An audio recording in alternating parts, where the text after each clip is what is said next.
اللهم صل على سيدنا ومولانا محمد اللهم سيدنا محمد وعلى آل سيدنا محمد وبارك وسلم عليه. اللهم صل على سيدنا محمد وعلى آل سيدنا محمد وبارك وسلم عليه. اللهم صل على سيدنا محمد وعلى آل سيدنا محمد التي قرنت البركة بذاته ومحياه وتعطرت الأوالم بطيب ذكره ورياه.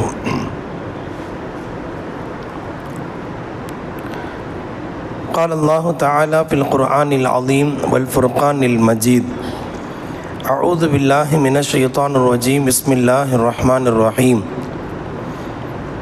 ثم إنكم أيها الضالون المكذبون لآكلون من شجر من زقوم فمالئون منها البطون فشاربون عليه من الحميم فشاربون شرب الهيم هذا نزلهم يوم الدين. صدق الله العظيم.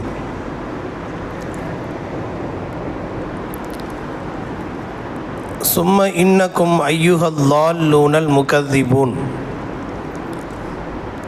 நீங்கள் மறுமை நாளை சந்திக்க வேண்டி ஏற்படும் ஒன்று திரட்டப்படுவீர்கள். மறுமை நாளில் உங்களுக்கு தீர்ப்பளிக்கப்பட்டுவிடும். அதன் பிறகு இன்னக்கும் ஐயுஹல்லால்லூனல் முகதிபூன், இந்த உலகில் வாழுகிற போது மறுமை ஒன்று இல்லை என்று பொய்யென்று சொன்னவர்களே, நேர்வழியை விட்டும் வழிதவறி வாழ்ந்த வழிகட்டவர்களே, லஆக்கிலூன மின் ஷஜரின் மின் ஜக்கூம், நீங்கள் நரகத்தில் புகுத்தப்பட்டு ஜக்கூம் என்கிற கள்ளி மரத்திலிருந்து நீங்கள் சாப்பிடுவீர்கள். ஃபமாலிஊன மின்ஹல் புத்தூன், அதன் மூலம்தான் உங்கள் வயிறுகளை நீங்கள் நிரப்புவீர்கள். ஃபஷாரிபூன அலைஹி மினல் ஹமீம், தாகம் ஏற்பட்டு நீங்கள் தாகத்திற்காக கெஞ்சினால் ஃபஷாரிபூன அலைஹி மினல் ஹமீம், கொதிக்கிற கொதிநீரைத்தான் நீங்கள் குடிப்பீர்கள். அந்த குடிப்பது கூட எவ்வாறு குடிப்பீர்கள் என்றால் ஃபஷாரிபூன ஷுருபல் ஹீம், தாகித்த ஒட்டகம் குடிப்பதைப் போல நீங்கள் குடிப்பீர்கள். ஹதா நுசுலுஹும் யௌமத்தீன், மறுமை நாளில் இதுதான் அவர்களுக்கான விருந்தாகும். சதகல்லாஹுல் அதீம்.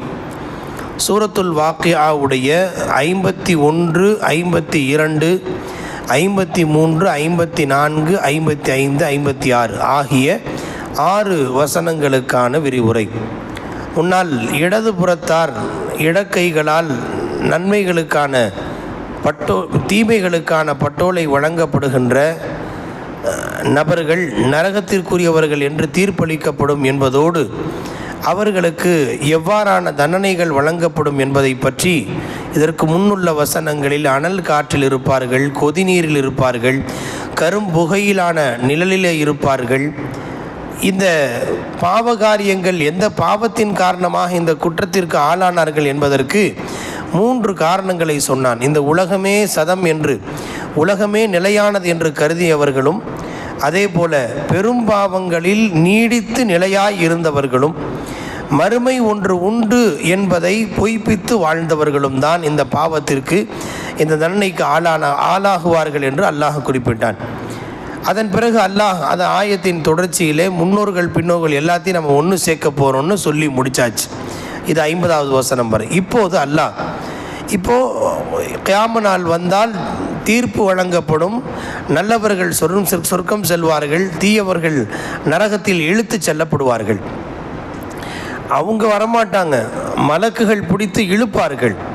அது எவ்வாறு இழுப்பார்கள் என்பதை கூட அல்லாஹ் குர்ஆனுடைய பிரிதுரிடத்தில் ஹுதூஹு ஃபகுல்லு சும்மல் ஜஹீம சல்லு சும்ம ஃபி சில்சிலத்தின் தர்உஹா சபூன திரான் ஃபஸ்லுக்கு எப்படின்லாம் குர்ஆனில் வேறொரு இடத்தில் அவர்கள் 70 முழத்தினாலான சங்கிலிகளால் பிணைக்கப்பட்டு அவர்கள் மலக்குகளால் இழுத்து செல்லப்படுவார்கள் என்று அல்லாஹ் சொல்கிறான்.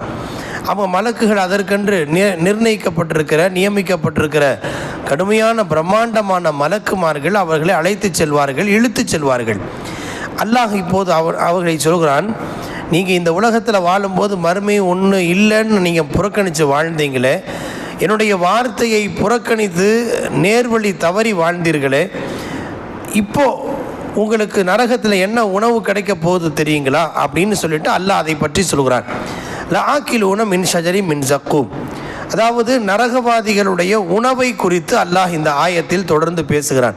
அவர்களுடைய உணவு என்ன, அவர்களுடைய குடிக்கிற குடிப்பு என்ன என்று அல்லாஹ் சொல்கிறான். இது பற்றி வேறு சில வசனங்களிலும் சொல்லப்பட்டிருக்கிறது. முதலாவது அவர்களுக்கான உணவு ஸக்கூம் என்கிற கள்ளி மரம் என்று சொல்கிறான்.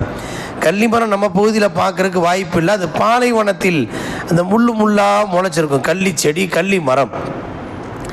அது ரொம்ப ரொம்ப கசப்பான ஒரு மரம். அதை லேசாக பிச்சோம்னா அதனுடைய அந்த பால் மாதிரி வர திரவம் இருக்கு, அது கையில் பட்டாலே உடம்பு ஃபுல்லாக நாற்று எடுத்துரும், கடுமையான துர்நாற்றம் எடுக்கும். அப்படிப்பட்ட கள்ளி மரம் அது. அந்த கள்ளி மரம்தான் உங்களுக்கு உணவாக கொடுக்கப்படும் என்று அல்லாஹ் சொல்கிறான்.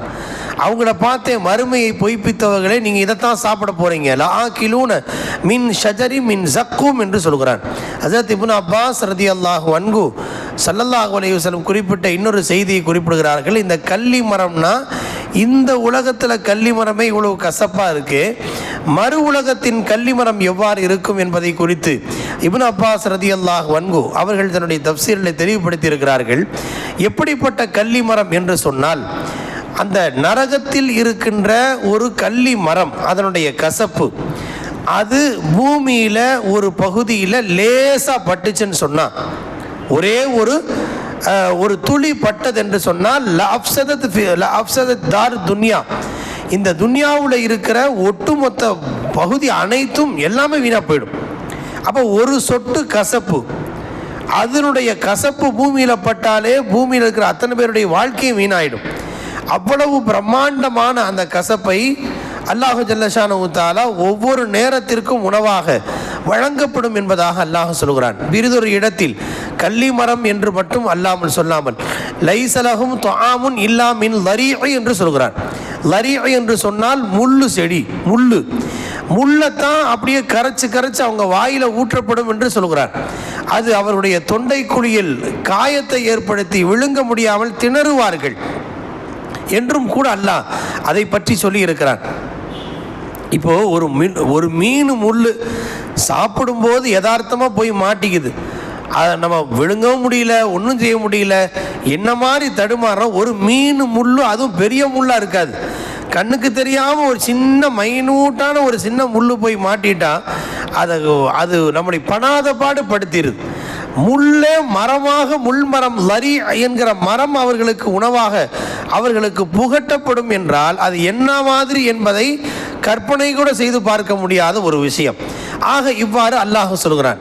அது மட்டுமல்லாமல் வலா துஆமுன் இல்லா மின் கிஸ்லீன், இன்னொரு இடத்தில் இதை விட ஒரு படி மேலே, அதாவது கள்ளி மரம் அது இது அப்படிங்கிறத விட நம் வாயால் சொல்கிறதுக்கே கூச்சப்படுற மாதிரி ஒரு விஷயமாக வலா துஆமுன் இல்லா மின் கிஸ்லீன், கிஸ்லீன் என்ற உணவு தரப்படும்ங்கிறான். கிஸ்லீன் என்று சொன்னால் நரகவாதிகளுடைய அந்த நெருப்பு புண்ணுல இருந்து வடிகின்ற சீல் சலம், அது அவர்களுக்கு உணவாக ஊட்டப்படும் என்று அல்லாஹ் சொல்கிறான். ஆக இது உணவு விஷயத்தில் இவர்களுக்கு இவ்வளவு பிரம்மாண்டமான தண்டனை. அடுத்ததாக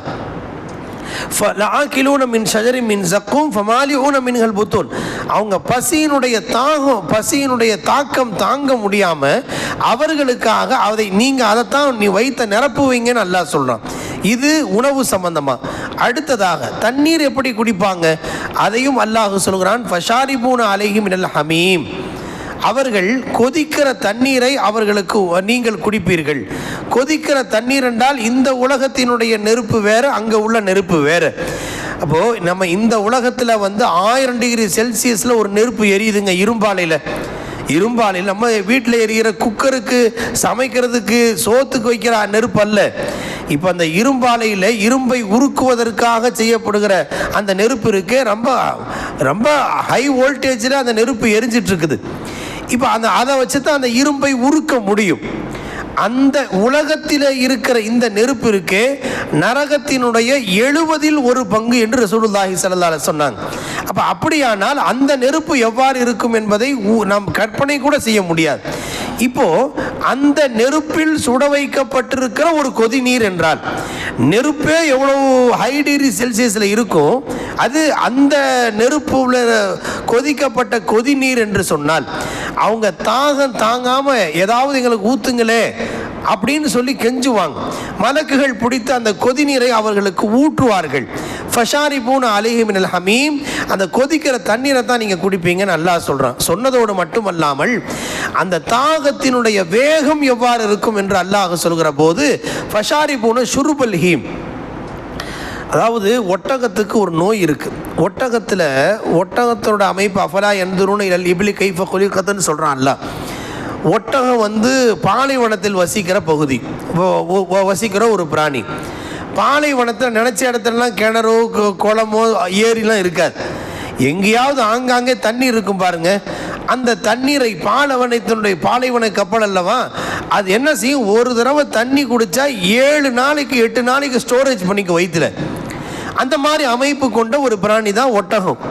அதுக்கு மாதிரி அல்லாஹ் அதனோட வயிற்றின் அமைப்பையும் அல்லாஹ் வச்சிருக்கிறான்.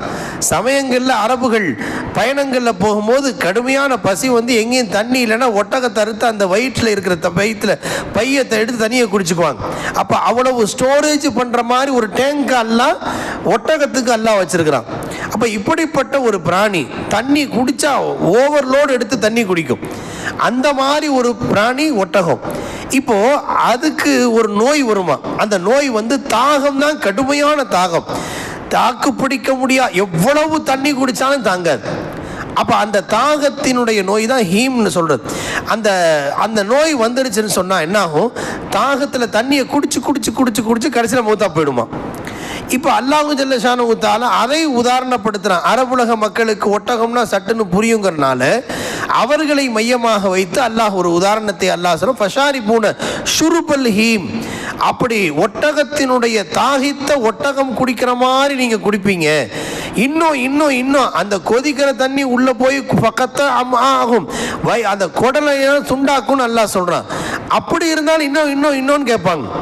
அவர்களுக்கு திரும்ப இந்த கொதிக்கிற தண்ணீரை கேட்ட உடனே நரகவாதிகளின் உடலிலே இருந்து சுரக்கிற ஒரு அழுக்கு தண்ணீரை மீண்டும் புகட்டப்படும் என்பதாக அல்லாஹ் பிறிதொரு இடத்தில் அல்லாஹ் சொல்கிறான். இப்படி ஒரு பிரம்மாண்டமான தண்டனை அவர்களுக்காக தயாராக இருக்கிறது. இப்போ நம்ம ஒரு விஷயத்தை நம்ம புரியணும். இந்த கொதிக்கிற தண்ணீர் ஊற்றினா என்ன ஆகும்னு ஒரு யோசனை வருது பாருங்க. கொதிக்கிற தண்ணீர் அவர்களுக்கு முன்னால் கொண்டு வரப்பட்டால் அந்த கள்ளி செடியோ அந்த கொதிக்கிற தண்ணீரோ முன்னால் வந்தால் முகத்தில் பக்கத்தில் வரும்போதே முகத்தினுடைய தோலெல்லாம் கருகி போய்விடும் என்பதாக நபி ஸல்லல்லாஹு அலைஹி வஸல்லம் தெளிவுபடுத்தியிருக்கிறாங்க. குர்ஆனிலும் பெரிதொரு இடத்தில் சொல்லப்பட்டிருக்கிறது. ஆக இவ்வளவு பிரம்மாண்டமான ஒரு தண்டனையை எப்படி அவங்க சமாளிக்க போகிறாங்க? ஒன்று தெரிஞ்சுக்கணும், நரகவாதிகளுடைய உடல் அமைப்பும் வேறு. முன்னால் உங்களுக்கு சொல்லப்பட்டது கடந்த தஃப்சீரில், அதாவது இந்த உலகத்தில் இருக்கிற உடல் அமைப்பு வேற, நரகவாதிகளுடைய உடல் அமைப்பு வேற. எந்த அளவுக்கு அவனுடைய உடல் அமைப்பை ஒரு நெருப்பு இருக்குங்க, நெருப்பு எரிஞ்சிட்டு இருக்குங்க. அந்த நெருப்புல ஒரு சின்ன புழுவோ அல்லது ஒரு எறும்போ பட்டா என்ன ஆகும், சட்டுன்னு சுருங்கி போய் மூத்தா போயிடும். அது இறந்து போகுவதற்கு சில வினாடிகள் தான், இல்லைங்களா? இதே கொஞ்சம் ஒரு எலி மாதிரி உள்ள ஒரு உயிரினம், அதை நெருப்புல போட்டு அதை பொசுக்க வேண்டும் என்றால் கொஞ்சம் டைம் எடுக்கும். இந்த சுடுகாட்டில் மனுஷனை எரிக்கிறாங்க பாருங்க, அது எவ்வளவு நேரம் ஆகுது. இப்போ மின்சாரம் மின்தகனம் வந்துருச்சு, அது வேற. சுடுகாட்டில் வச்சு எரிக்கிறதுக்கு அந்த நீண்ட நேரம் 2 மணி நேரம் 3 மணி நேரம் வச்சு அந்த உடலை கரிக்க வைப்பதற்கு பொசுக்குவதற்கு நீண்ட நேரம் ஆக்குறாங்க, துர்வாடை எடுக்கும்.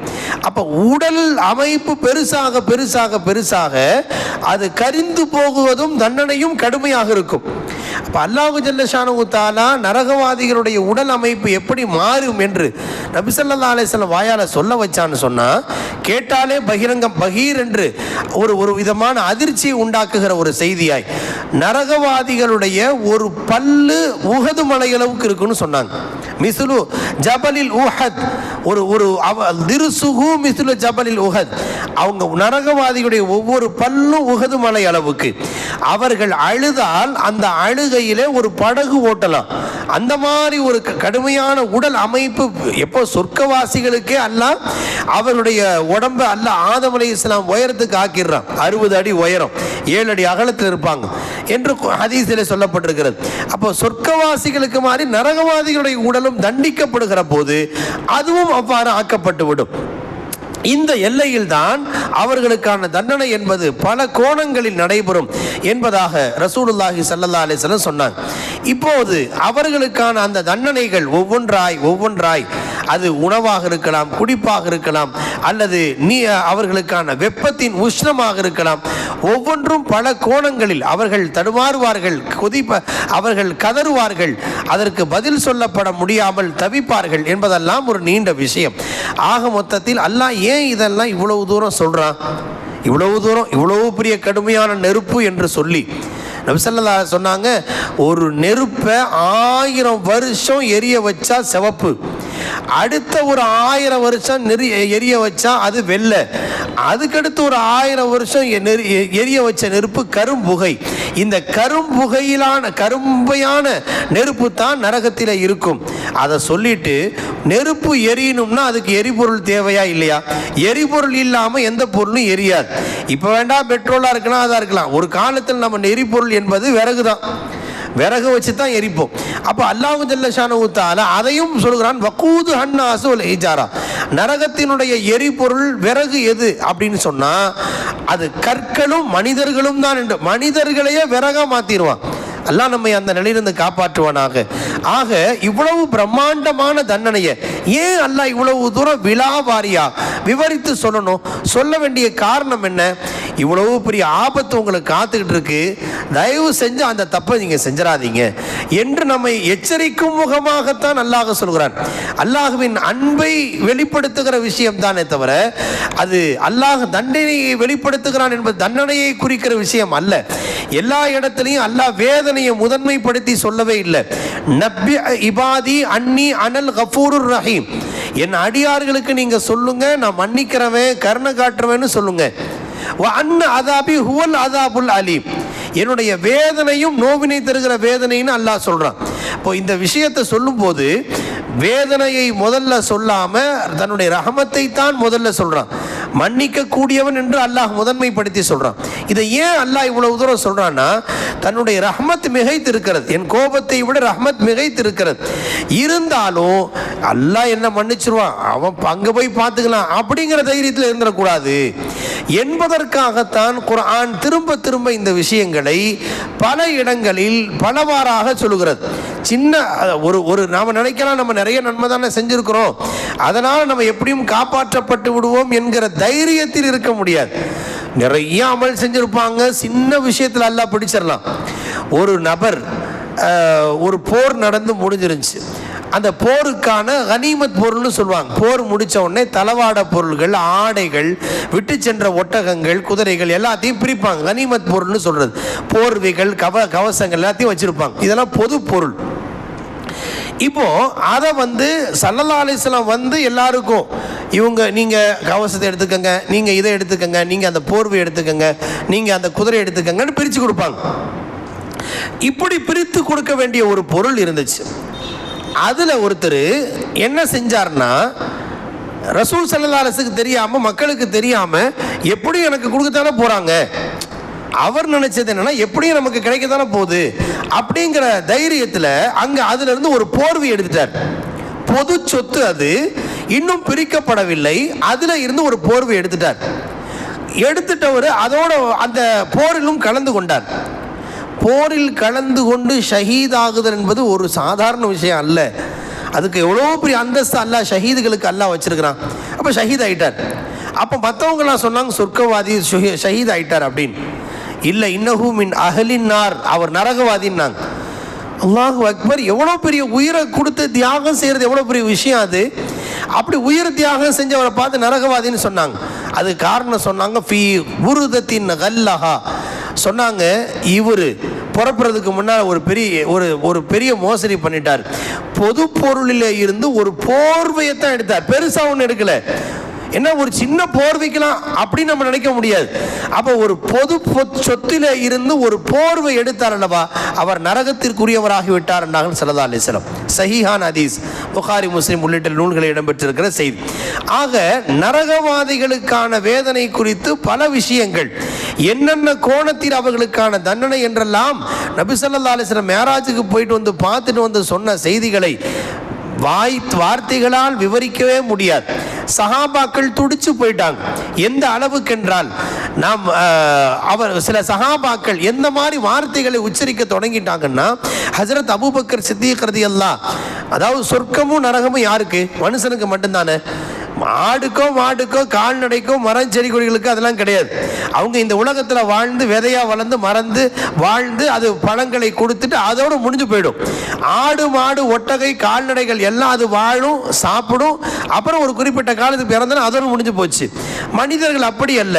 மறுமையில் நீ யானையை பார்த்து நீ என்ன நன்மை செஞ்ச, எவ்வளோ சம்பாரிச்சன்னு கேள்வி யானைக்கு கிடையாது, பூனைக்கு கிடையாது, ஆடு மாடு கிடையாது. ஆனால் மனுஷனுக்கு ஒரு கேள்வி இருக்கு. ஒன்று சரியா பதில் சொன்ன ஆன்சர் பண்ணா சொர்க்கம், ஆன்சர் சரியா இல்லைன்னா நரகம். இது மனுஷனுக்கு மட்டும்தான் அல்லாஹ் அப்படி வச்சிருக்கிறான். ஆக இந்த நரகம் குறித்த விஷயங்கள், வேதனை குறித்த விஷயங்கள் எல்லாம் கேள்விப்பட்ட உடனே துடிச்சு போன சஹாபாக்கள் அபூபக்கர் ரலியல்லாஹு, ஆஹா நான் ஒரு மரமா இருந்திருக்க கூடாதா, நான் ஒரு மரமாக இருந்திருக்க கூடாதா, ஒரு கால்நடையாக இருந்திருக்க கூடாதா, நான் இப்படியெல்லாம் சொல்ல ஆரம்பிச்சான், நான் மண்ணாக இருந்திருக்க கூடாதா. ஏன் இந்த மாதிரி வார்த்தையை சொன்னாங்க? மனிதனா பிறக்கிறது ஒரு பெரிய பாக்கியம் இல்லையா? அல்லாஹ்வுடைய ஹலீஃபா பிரதிநிதிங்கிறது எவ்வளோ பெரிய உயர்ந்த அந்தஸ்து. இன்னி ஜாயில் வேற யாருக்கும் அல்லாஹ் சொல்ல. ஒரு பார்வையில் பார்த்தா நமக்கு ரொம்ப ப்ரொமோஷன் கிடைச்சிருக்கு. மறுபக்கம் அதை சரியாக நிறைவேற்றலைன்னா நமக்கு ஒரு பெரிய தண்டனை காத்திருக்கிறது. அதனால் இதனுடைய யதார்த்தத்தை புரிந்த சஹாபாக்கள் பெருமக்கள் இந்த தண்டனை குறித்து குர்ஆனுடைய வசனங்கள் வருகிற போது தங்களை அறியாமல் தேம்பி தேம்பி அழுதிருக்கிறார்கள். இதா சமிஉ மா உன்சில இலர் ரசூல் தரா நம்மளாம் குர்ஆனை கடகடன்னு ஓதிட்டு போயிடுறோம். ஆனால் அவர்கள் குர்ஆனுடைய வசனங்களை ஓதுவதை கேட்டால் இதில் சொல்லப்பட்டிருக்கிற ஹக்கினுடைய பிரதிபலிப்பை அவர்கள் பார்க்கிற போது தாரை தாரையா தண்ணீர் விட்டு அழுதிருக்கிறார்கள், துடித்திருக்கிறார்கள். நம்ம அந்த மாதிரி ஓதுவதில் குறை வச்சிருவோங்கிறனால தான் நம்முடைய முன்னோர்கள் துஆவுல கடைசியாக ஒரு துஆவை சேர்த்துக்கிறாங்க. யா அல்லாஹ், சொர்க்கத்தை பற்றி வர்ற இடத்துல எல்லாம் உற்சாகமாக ஓத தவறி இருந்தால் மன்னிச்சுக்க, நரகத்தை பற்றி வர்ற இடத்துல எல்லாம் எங்களுக்கு அந்த மாதிரி பய உணர்வோ துடிப்போ வராமல் இருந்திருந்தா மன்னிச்சுக்க. அட அடியானே, உன்னை பார்த்து இவ்வளவு தூரம் நான் சொல்றேனே, உனக்கு இப்ப கூட உன மனசுல துடிப்பு வரலையா அப்படின்னு நாளைக்கு ஆக்கிரத்து அல்லாஹ் கேட்டா, என்னை பற்றி இவ்வளவு விளக்கமா நான் உன்னுடைய வேதனைகளை குறித்து நான் சொல்லியிருக்கிறேனே, உனக்கு உணர்ச்சி வரலையான்னு அல்லாஹ் கேட்டக்கூடாது இல்லையா? அதனால அல்லாஹ்வுடைய சமூகத்தில் ரப்பே, எனக்கு விளக்கம் தெரிஞ்சிருந்தா இது மாதிரி சொல்லப்பட்டிருக்கு நினைச்சிருப்பேன். அதனால அல்லாஹ்வுடைய சமூகத்தில் கேட்கிற கடைசி துஆவுல, கத்தம் துஆவுல கூட நம் முன்னோர்கள் பெருமக்கள் அழகான ஒரு துஆவை சேர்த்தார்கள். என்னன்னு சொன்னா, வக்கில்லத்தி ரகுபத்தின் வரஹபத்தின், அதாவது சொர்க்கத்து விஷயத்தில் நாம் ஆர்வப்படாமல் நான் ஓதியிருந்தா, நரகத்தை பற்றி படிக்கும்போது என் மனசில் ஒரு பயமோ அழுகையோ வராமல் இருந்திருந்தா என்னை மன்னிச்சிடுறப்பே என்று கேட்டிருக்கிறார்கள். ஆக இப்படி ஒரு பிரம்மாண்டமான ஒரு ஆபத்தும் அபாயமும் நமக்கு காத்திருக்கிறது. அந்த அபாயத்தில் இருந்து நம்மை பாதுகாத்து கொள்ள வேண்டிய பொறுப்பும் நமக்கு இருக்கிறது. அதனால தான் ஸல்லல்லாஹு அலைஹி வஸல்லம் ஒரு துஆவை கற்றுத் தந்தார்கள். என்னுடைய உம்மத்தினர் ஒவ்வொரு நாளும் ஃபஜ்ருக்கு பிறகும் அசருக்கு பிறகும் இந்த துஆவை ஓதிக்கொண்டால் அவர்கள் பாதுகாப்பு கிடைக்கும். நரகத்தை பற்றி இவ்வளவு விஷயம் சொல்லப்படுது, கடைசி அல்லாஹ் என்ன சொல்லி முடிக்கிறான் பாருங்க. இந்த உணவு எவ்வளவு அசிங்கமான, எவ்வளவு கோரமான உணவு, குடிப்பு இவ்வளவு பிரம்மாண்டமான ஆபத்தான குடிப்பு, இதை சொல்லிட்டு அல்லாஹ் எப்படி சொல்லி முடிக்கிறான் பாருங்க. அதாவது அவர்களை கேலி செய்யும் வார்த்தைகளை கொண்டு, அதாவது வஞ்ச புகழ்ச்சி அணின் தமிழ் இலக்கியத்தில் சொல்லுவாங்க, அது மாதிரி ஆதான் நுசுலுகும் யோபத்தீன், தீர்ப்பு நாளில் உங்களுக்கு விருந்து அதுதான், அவர்களுக்கான விருந்து அதுதான். சொர்க்கவாதியின் விருந்தை பற்றி விவரித்து பேசிய அல்லாஹ் இதை பற்றி பேசுகிற போது கடைசியா முடிக்கிறான், ஹாதா நுசுலுகும் யௌமத்தீன், தீர்ப்பு நாளில் உங்களுக்கு கொடுக்குற விருந்து இதுதான் அப்படின்னு அல்லாஹ் சொல்றான். ஹைர், ஆக அல்லாஹ் நம்மை அந்த ஆபத்தில் இருந்து காப்பாற்றி அல்புரிவானாக. ஆக நபி ஸல்லல்லாஹு அலைஹி வஸல்லம் சொன்னாங்க, நரகத்தில் இருந்து நம்முடைய உம்மத்தினர் பாதுகாக்கப்பட வேண்டும் என்கிற துடிப்பு ரசூலுக்கு ஏற்பட்டதை போல துடிப்பு நமக்கு இல்லை. நாம் அதை சாதாரணமாக கடந்து போயிடுறோம். எந்தெந்த மாதிரி சின்ன சின்ன தப்புக்கெல்லாம் தண்டனை வழங்கப்பட்டு விடும், நரகத்தில் புகுத்தப்படுவோங்கிறத விலாவாரியா ஸல்லல்லாஹு அலைஹி வஸல்லம் சொன்னாங்க. இதையெல்லாம் சொல்லி முடிச்சதோடு நிறுத்தலை. இத்தகுன்னார் வலவ் பிஷிக்கி தமரத்தின், ஏதாவது ஒரு பேரிச்சம் துண்டை யாருக்காவது சதக்கா செஞ்சாவது நரகத்திலிருந்து உன்னை காப்பாத்திக்கங்க. ஏன் இதெல்லாம் சொல்லணும்? பொம்பளைகளை பார்த்தாங்க, ஒரு கூட்டத்தில் பெருநாளுக்குள்ள பெண்களை பார்த்தாங்க. அம்மா, உங்களை தான் நான் அதிகமாக நரகத்தில் பார்த்தேன், கொஞ்சம் நீங்க பார்த்துக்கங்க. ஃபைன்னி உரித்துக்குன்னு அக்ஸர அஹ்லின்னார், நரகவாதிகளாக நான் பார்த்தபோது நரகவாதிகளை பெரும் கூட்டத்தினர் பொம்பளைகளாக பார்த்தேன், பெண்களை பார்த்தேன். என் மனசு கேட்கல. ஒரே ஒரு விஷயம் சொல்றோமா, தசத்தக்கன சதக்கா செய்யுங்க, சதக்கா செஞ்சு உங்களை காப்பாத்திக்கங்க. இதெல்லாம் ஏன் சொல்லணும்? ஸல்லல்லாஹு அலைஹி வஸல்லம் இவ்வளவு தூரம் இறங்கி சொல்றாங்க. உங்கள்ட்ட ரெண்டு தப்பு இருக்கு. நீங்கள் கணவன் கொடுக்கிற அந்த நியாமத்தை நீங்க நன்றி மறந்து நன்றி கேட நடந்துக்கிறீங்க. எவ்வளவு வாங்கி கொடுத்திருந்தாலும், எத்தனை ட்ரெஸ் எடுத்து கொடுத்திருந்தாலும், எவ்வளவு ஏசி போட்டு சொந்த வீடு கொடுத்து வாங்கி கொடுத்தாலும் என்னத்தை பெருசா செஞ்சுட்டீங்க அப்படின்னு சர்வ சாதாரணமா சொல்லிடுவாங்க. மாராயித்து மின்க கைரன் கத்து, ஒரு பெண்ணுடைய வாயிலிருந்து இந்த வார்த்தை சாதாரணமா வரும் நாங்க ஸல்லல்லாஹு அலைஹி வஸல்லம். அப்போ அந்த தக்ஃபுர் நல் அஷீர், கணவனுடைய அந்த உபகாரம், அவன் வெயில்ல போய் அதுல போய் இதுல போய் கஷ்டப்பட்டு உழைச்சு சம்பாதிச்சதை உங்க கவனத்திலே வராது. என்னத்தை பெருசா செஞ்சுட்டீங்க, எங்க அத்தா கொடுத்த மாதிரி கொடுத்துட்டீங்க அப்படின்னு பேசிடுவாங்க. அதனால அந்த வார்த்தையை சொல்லியே ஸல்லல்லாஹு சொன்னாங்க, இதுதான் உங்களை நரகத்துல பூத்துது. இது ஒரு வார்த்தை சொன்னாங்க. துக்சிர் நல்ல எடுத்த எடுப்புலையே சர்வ சாதாரணமா நீங்க நீ அப்படி போயிடுவா, இப்படி போயிடுவா, அது விளங்காம போ, இது விளங்காம போவோம், ஒண்ணும் இல்லாம போவ இப்படிங்கிறத கோபத்துல என்ன வார்த்தையை சொல்றெல்லாம் கொட்டி தீர்த்துறாங்க. இந்த ரெண்டு விஷயத்துல தான் நீங்க மாட்டிக்கிறீங்க. அதனால இந்த ரெண்டுலையும் ரொம்ப கவனமா இருங்கன்னு ஸல்லல்லாஹு அலைஹி சொன்னாங்க. இப்படி பல வகைகளில் கொடுக்கல் வாங்கல் விஷயமாய், தொழுகை விஷயமாய், இபாதத் விஷயமாய், பிள்ளை வளர்ப்பு விஷயமாய், பெற்றோர்களுக்கான பேணுதல் விஷயமாய் எவ்வளவோ விஷயங்களை ஸல்லல்லாஹு அலைஹி வஸல்லம் சொல்லிட்டு, இதையெல்லாம் சொன்னதுக்கு பிறகும் கூட ரசூலுல்லாஹ்வுடைய கருணை உடலை என்ன வார்த்தை சொன்னாங்க தெரியுங்களா? ஒரு பெரிய உதாரணம் சொல்றாங்க. அதாவது அந்த காலத்து இப்போ லைட்டுங்க, அந்த காலத்தில் இருட்டில் அந்த சுட்டிய விளக்கு, லாந்தர் விளக்குலாம் எரிஞ்சிட்டு இருக்கும். அதை மெழுகு வத்தி பற்ற வச்சிருப்பாங்க, அது எரிஞ்சுக்கிட்டே இருக்கும், லைட்டே போயிட்டு. அப்போ அந்த காலத்தில் அப்படித்தானே. இப்போ தான் நம்ம LED light, torch light, phone அது இதுன்னு பழக்கப்படுத்துகிறோம். அப்போ விளக்கு எரிஞ்சுக்கிட்டு இருக்கும். அப்போ அதை விளக்க பார்த்த உடனே அந்த இருட்டில் விட்டில் பூச்சி எல்லாம் கடன்னு அதை அந்த நெருப்பில் விழ முயற்சி செய்யும். அப்போ அதுல இருந்து அப்போ சொன்னாங்க ஸல்லல்லாஹு அலைஹி வஸல்லம், அதை ஒரு உதாரணப்படுத்தி, அந்த விட்டில் பூச்சி நெருப்புல விழுந்துடாம இருக்கிறதுக்கு ஒருத்தர் கையை வச்சு தடுக்கிறார் இப்படின்னு ஒரு உதாரணம் சொல்றாங்க. கையை வச்சு தடுக்கிறார் அப்படின்னு சொல்லிட்டு, இந்த உதாரணம் மாதிரி தான் நீங்க எல்லாம் நரகத்துல போய் உழுக நினைக்கிறீங்க. நான்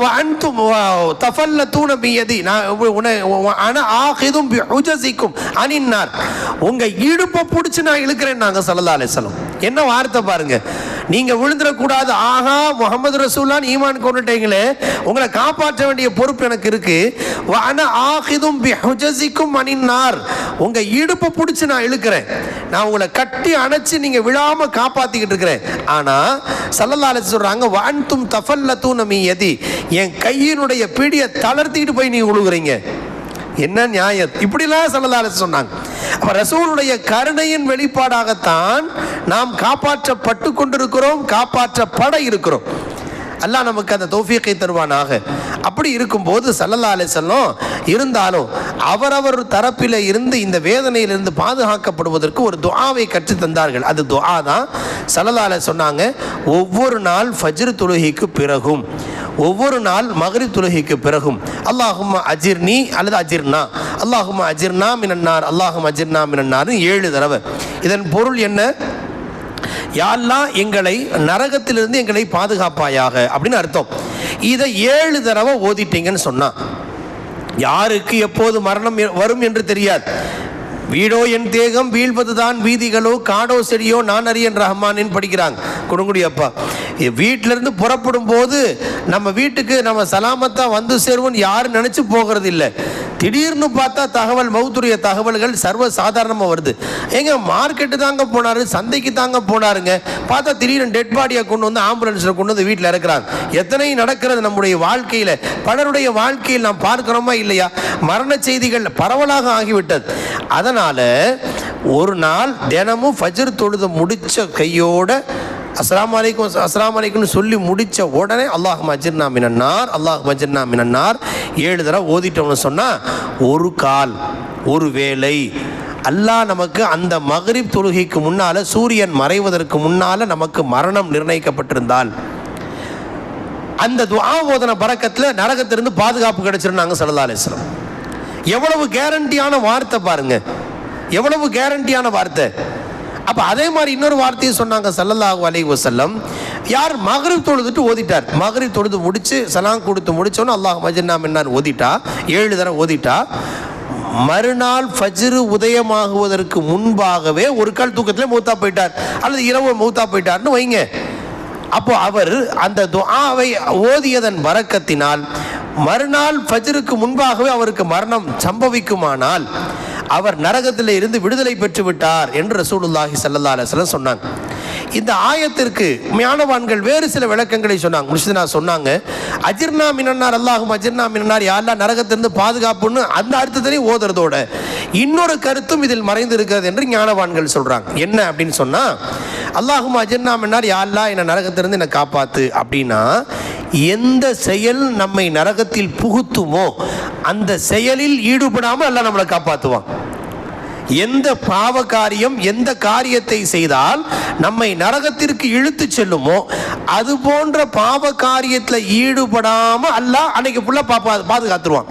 மக்ரிபுக்கு ஓதிட்டா மறுநாள் ஃபஜ்ர் வரை எந்த பாவ காரியங்களை செய்தால், எந்த செயலில் ஈடுபட்டால் நாம் நரகத்தில் புகுத்தப்படுவோமோ அந்த பாவத்தில் ஈடுபடாமல் அல்லாஹ் நமக்கு ஒரு சேஃப்டியை உண்டாக்குறான். ஒரு தற்காப்பு போலத்தான் இந்த துஆ இருக்கிறது என்றும் ஞானவான்கள் குறிப்பிட்டிருக்கிறார்கள்.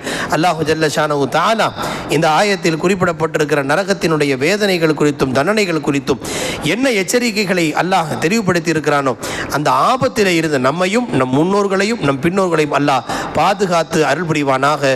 வ ஆகிரு தஅவானா அனில் ஹம்துலில்லாஹி ரப்பில் ஆலமீன்.